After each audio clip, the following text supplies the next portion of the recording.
ఇప్పుడే జీ5 app download చేయండి. చూడండి మీ ఫేవరెట్ టీవీ షోస్ ఎప్పుడైనా ఎక్కడైనా.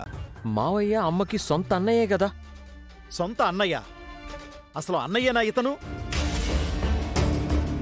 అన్నయ్య అనే పదానికి మాయని మచ్చ ఇతను.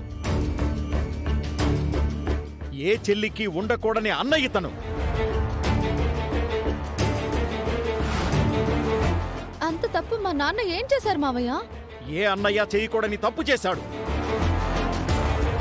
తన తోడబుట్టిన పాపానికి నా సుమతి నాకు దూరమైంది. నా పిల్లలు రామ్ ప్రీతి అమ్మలేని వాళ్ళయ్యారు.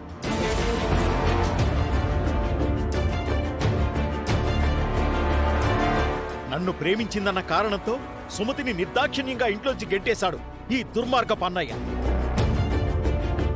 ఒక్కసారి నేను ప్రేమించిన వాణ్ణి చూస్తే నువ్విలా మాట్లాడవన్నయ్యా. నేను చూసిన వాణ్ణి వద్దని సిగ్గు లేకుండా నువ్వు ఇష్టపడ్డ వాణ్ణి చూడమంటున్నావా?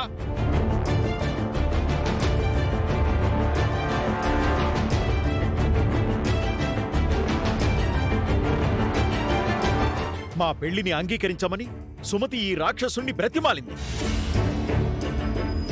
నేను చూసినవాడు నీకు అన్ని విధాలా తగినవాడు.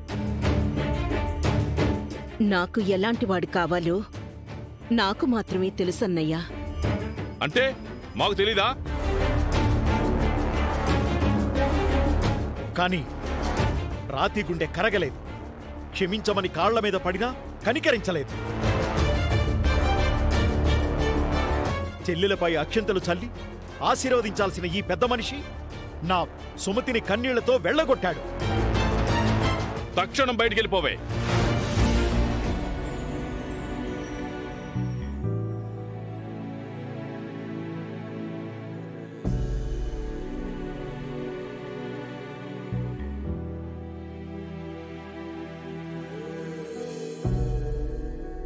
ఇదంతా నాతో చెప్పుకొని సుమతి చాలాసార్లు ఏడ్చింది. మా అన్నయ్య కారణంగా నాకు పుట్టిల్లు లేకుండా పోయిందని ఎంతగానో కుమిలిపోయింది. ఇంత చేసినా రోజూ ఇతగాడి గురించే తలుచుకునేది. చివరికి ఈ దుర్మార్గుడు కోసమే బయలుదేరి మా అందరికీ దూరమైపోయింది. ఏమండి, మా అన్నయ్య కొంట్లు బాలేదట. మనం అర్జెంటుగా మా ఊరు వెళ్ళాలి. నాకు ఆఫీసులో ఇంపార్టెంట్ మీటింగ్ ఉంది. అయితే నేనొక్కదాన్నే వెళ్ళొస్తానండి.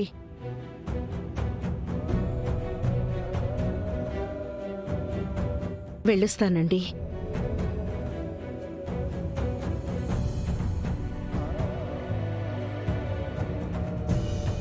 మీరు పొరపాటు పడుతున్నారు అన్నయ్య గారు. ఆయనకి తన చెల్లెలంటే ప్రాణం.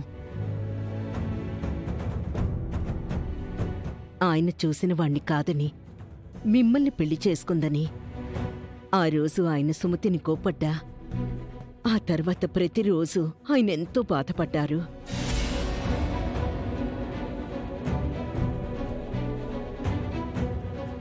జీ5 యాప్ డౌన్లోడ్ చేసి అన్ని ఎపిసోడ్స్ పూర్తి ఉచితంగా చూడండి.